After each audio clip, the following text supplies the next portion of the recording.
We are opening up the Pandora box on the tactics that the rich use to hide their wealth and evade taxes. Over 600 journalists around the world worked on the Pandora papers to expose 12 million pieces of documents about offshore service providers and their clients. Just like the Panama papers, the Pandora papers is important because it exposes the hidden assets that should naturally be made public. Panama papers contain leaked documents of over 200,000 offshore companies and was published in April 2016. A law firm in Panama called Mossack Fonseca was at the center of this scandal that assisted wealthy people in hiding their assets. The Pandora paper involves a company called AsiaCiti Trust, who is one of the masterminds in providing offshore services. Countries like Singapore and Samoa are the perfect places to set up complex business structures that hide the identity of the owner of the business. Leaked documents from offshore service providers like AsiaCiti Trust uncovered financial secrets of 35 world leaders, more than 330 politicians in 91 countries, fugitives, con artists, and murderers. The secret documents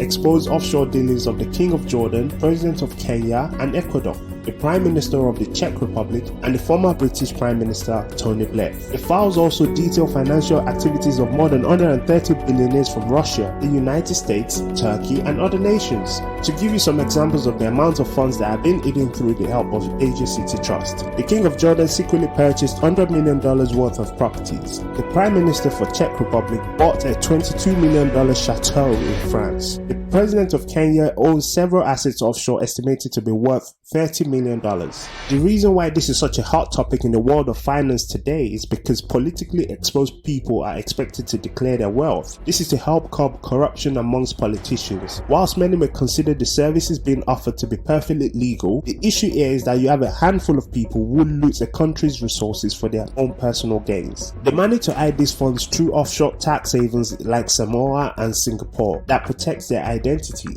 According to a 2020 study by the Organization for Economic Cooperation and Development, at least $11 trillion is held offshore. Whilst there might be legitimate reasons why someone might want to use offshore services, the complexity of the system makes it impossible to know how much of the hidden wealth is tied to tax evasion and how much of it involves funds that come through legitimate sources. My question to you is, if you had the same opportunity to hide your money from the taxman, would you do it? Until next time, my friends, stay curious and be happy.